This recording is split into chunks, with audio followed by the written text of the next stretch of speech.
This week in East Brunswick and throughout the country is National Library Week. The staff of the library would like to extend an invitation to East Brunswick residents. Come visit the library this week. Dun, dun, dun, dun, dun, dun, dun, dun, dun. Rising up, back on my seat, read the page, we'll read some more. Now I'm finished, so I'll read it again, and again, and again, and again. It's the eye of the reader, it's the thrill of the book, rising up to the challenge of the sentence. If you want the eye of the reader, come to the East Brunswick Public Library. Dun, dun, dun, dun, dun, dun, dun, dun, dun. Other library news will follow later in the program. Also, Chris Shirley will pay a visit to the Italian Kitchen for this week's installment of her Restaurant Guide. We'll visit the Vocational and Industrial Club of America's New Jersey Skills Olympics competition held Saturday at the Middlesex Vocational High School. Adrian Eisner will offer advice on selecting a health spa on Consumer Aware, and excerpts from this week's Township Council meeting will include a discussion of the school budget. Our first news item, the East Brunswick Chamber of Commerce sponsored a public forum to discuss the Wheelaborator Fry Resource Recovery Plan proposed for construction in East Brunswick. The Tuesday evening meeting was poorly attended, due in part to bad weather conditions and promotional problems, but those who showed up had plenty to say. How will you deal with dioxin since no plant has ever been shown to be free of it? No safe level has ever been determined to be safe. No level has ever been determined to be safe. It accumulates in the environment, never going away once you do it, and causes cancer. Question. Answer. There have been plants tested where no dioxin has been found. Well, Saugus, Massachusetts. Never. Yes. Answer. Okay, that's answer. Answer number one. I'd like reference there. And we will provide that documentary data with the state as part of our air quality application. Chicago Northwest is a second facility where none have been found at the parts per trillion level.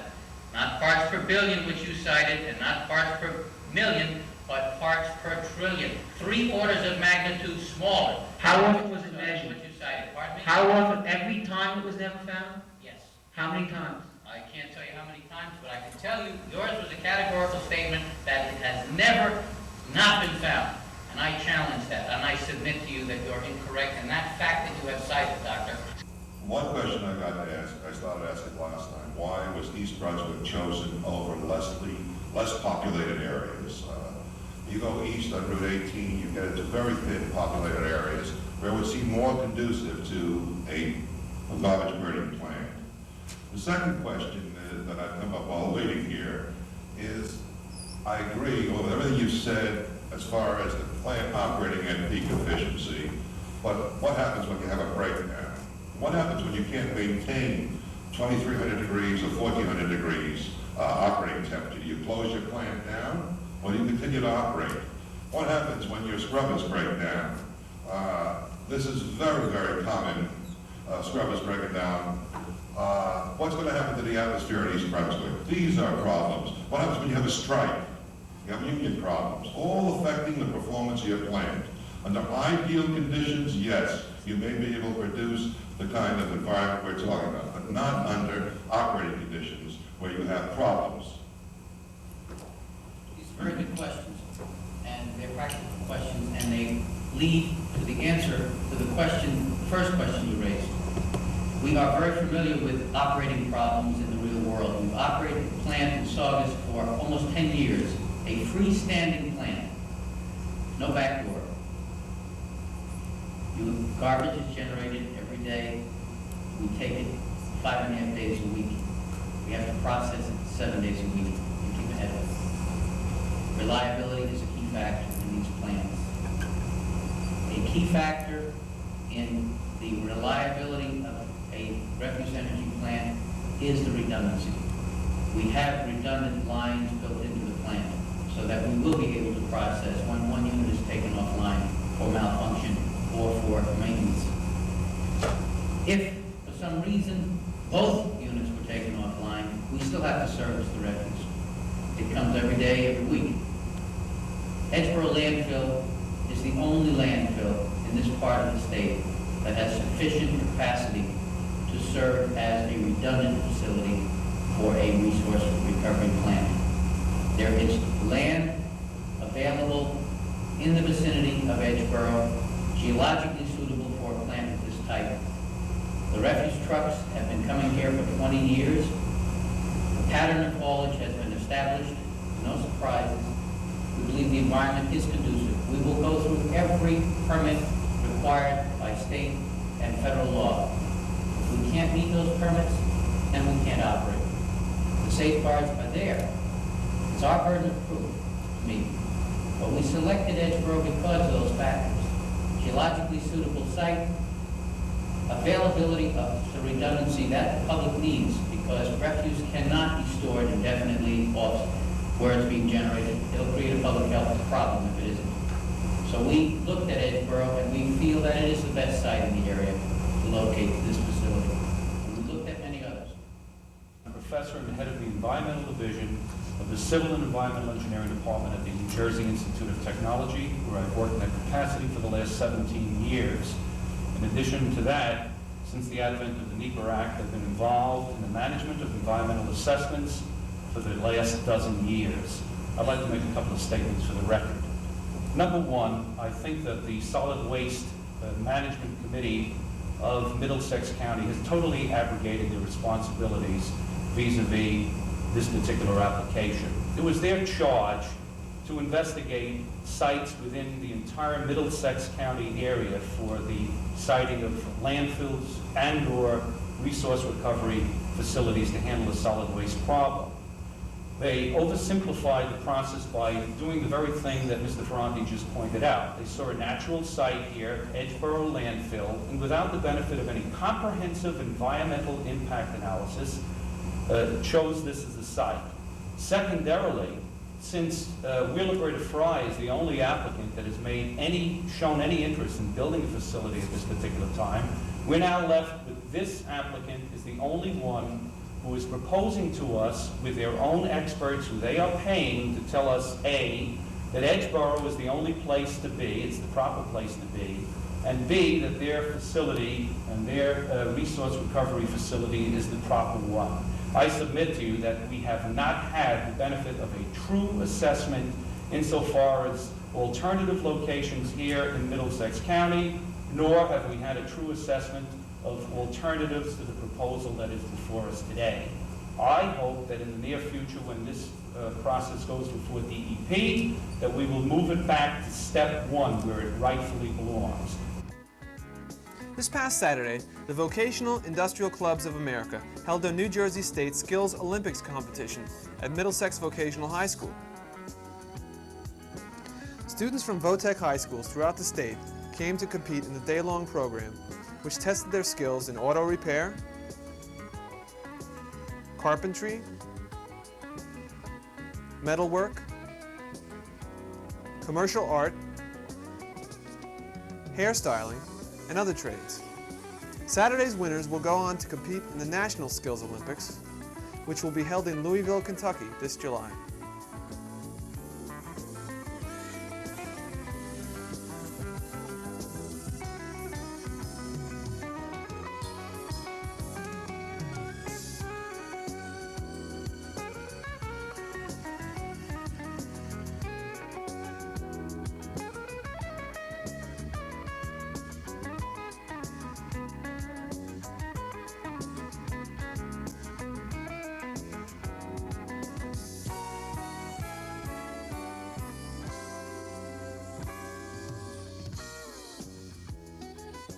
The East Brunswick Friends of the Library's annual book sale is in full swing and just in time for National Library Week. Located in front of Bamberger's within the Brunswick Square Mall, the sale is already a big success, with sales on preview night totaling over $3,400. There is still plenty left though, including books on every subject imaginable. The sale is on through this weekend, so come down to the Brunswick Square Mall and treat yourself to some good reading and support the library.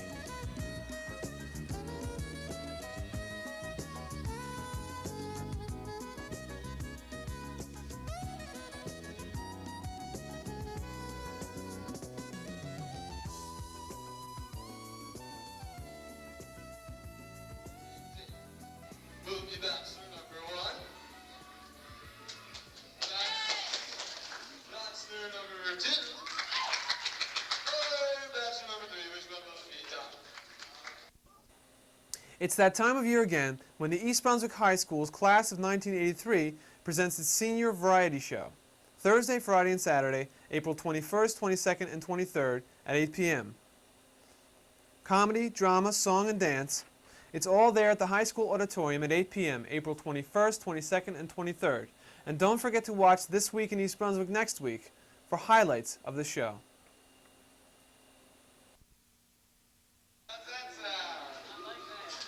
Let's get a good big day today. Goodbye.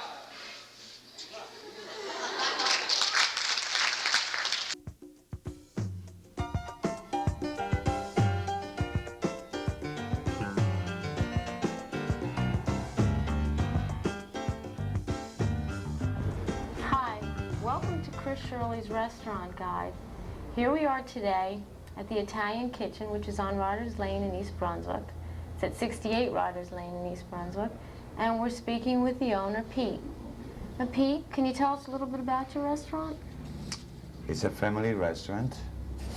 It's the best money can buy in food, and it's cheap. And you could come in for a slice of pizza or a meal. And in the last 2 months, we've been create gourmet meal on the price of a pizzeria price, which you could taste it, and you gotta find out yourself. So you have other meals that you make here besides pizza Yes, as we well. do. So you have a wide variety then. Can you tell us some of the other things you make? I can tell you a few of it, like we have a boneless breasted chicken sauteed in white wine and mushrooms. We have a chicken francese, which is out of this world. We have veal saltimbocca alla romana, which if you want, I can give you the recipe for. Oh, that sounds great. And it's, and on and on. I mean, we go on every day of the week. In order to form a menu, because we are brand new, we put them as a special on a blackboard. And now what people accepted, it didn't mean that I like and people like that same thing. We'll let around, we will create a menu, and we'll put them on a menu. So these are family recipes then? Yes. So they're all homemade? You make everything homemade Basically, here? yes, yes. We do cook them right to it over here. And we have fettuccine, we have a tortellini, and we have the veal parmesan for the people. We have cold sandwich, hot sandwich. It's something, a variety for everybody, for a family to enjoy, yes. Well, we have an expert here. This is Roy Nielsen, and he's a local artist in the area. And Roy comes in here quite often, and we'd like to ask him his opinion on how he feels about the food. The main reason I come in here is because the food is very good, and the prices are very reasonable. And I eat out most of the time, so. Well, what's your special dish that you enjoy here? Some of the veal dishes. And chicken. I noticed you brought a bottle of wine to share with all of us. So you can bring a bottle of You wine can bring and wine, beer, beer, and, you know, whatever you'd like. and the atmosphere here is nice and relaxed. And Pete, can you tell us, excuse me, about this room? Now you have banquets and showers in here as well? Yeah, we can have parties. You can have a party or a shower. And not on a busy time when we have dinner, but in between time we can fit you in if you have it. We do cater for from a party from 10 to 100, but not in a room. To the room we only accept maybe 50, 60. But if you want to cater a party, we will cook anything you want I see. to take home, and we make sure that it will be delivered to your house, and whatever you desire, we help you out and make the menu for you, or to whatever you can spend. We will just make sure that we accommodate you to your pocketbook. So what are your hours then? As long as the college is open, we open from 11 o'clock to 2 o'clock. My kitchen is closed till 10. After college closes, we will open from 11 to 11, 7 days a week, except Sunday from 2 to 2, 2 in the afternoon. Earlier, Pete showed us how John made the jumbo 18-inch pizza. Pete, why don't you start by explaining what John is doing with the pizza pie right now with the dough? Okay, this is one of the biggest pizza around. It's 18 inches, which is more dough and more cheese. Approximately, it's 3/4 of a pound of cheese and 12 ounces of sauce on it. And actually, it's almost 1.5 times big as the regular large pot.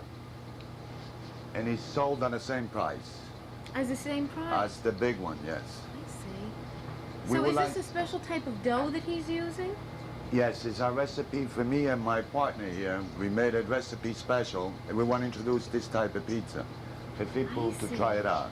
It looks delicious. In the sauce, we put all the spice. This way, every bite it will taste the same. Mm-hmm. And we have one of the best cheese, which is easy to melt, and it won't burn. And when it comes out, which you see the results. So is this a special type of sauce that you use, a family recipe? Yes, type it's a sauce? family recipe between me and my partner, yes. Oh, I see. So I'm sorry I can tell you on camera. Everyone will just taste it and it'll be Everyone delicious. should, yes. Is there a certain temperature that you have to Yes, cook the we pizza do. pie at? Yeah, we do cook them on 500 degrees. This way we give about 10 minutes to cook. We could cook them on about 550. Maybe we'll blow out the dough too fast and it will be raw inside. So we cook them on 500. It takes a little longer, but the pizza tastes better because it gets completely cooked.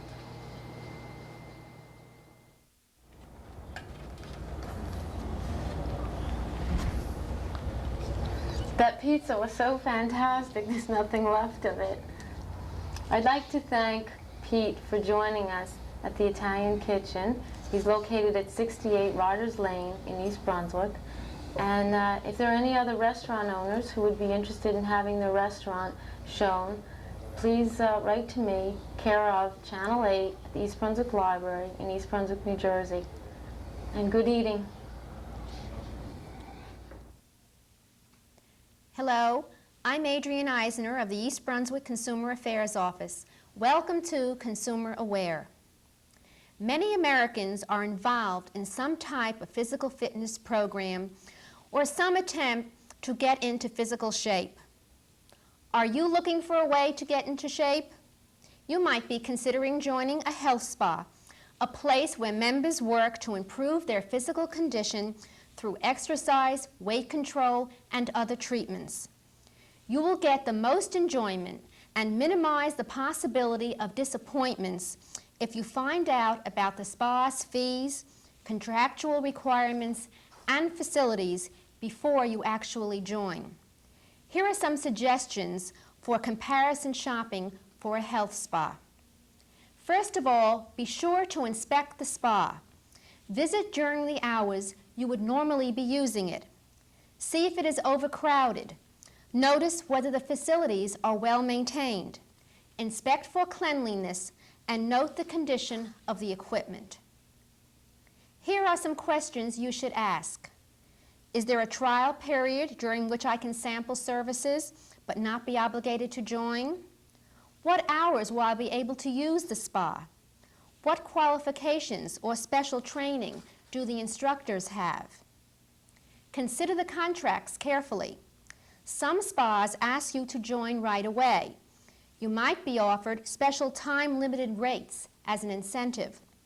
But if you wait a few days, you can make a better decision. Take the contract home and read it carefully.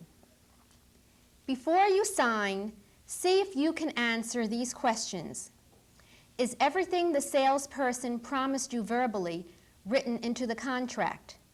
Is there a cooling off period? Some spas give you a number of days to reconsider your decision to join after you have actually signed the contract. Can you get a refund if you need to cancel? If you move, become disabled, or just want to stop using the spa? Can you afford the payments?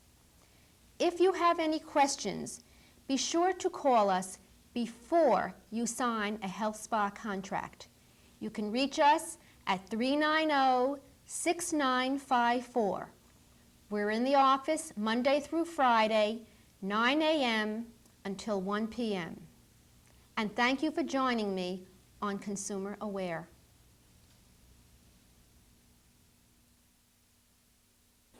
At Monday's Township Council meeting, the 1983 school board budget, recently defeated at the polls, was discussed for the first time. The council has 10 days to reach a decision on what will be cut from the budget. Many residents urged the council to be lenient, claiming that large cuts would probably result in 1 or 2 school closings. Others disagreed. Township Finance Officer L. Mason Neely was asked by council members to meet with school officials, gather data, and make preliminary recommendations. The council must then decide on the amount to be cut from the budget and justify it by indicating and explaining specific items to be cut. The school board is not required by law to institute those exact cuts. Alternative cuts must, however, equal the amount specified by the council. More news on this next week on This Week in East Brunswick.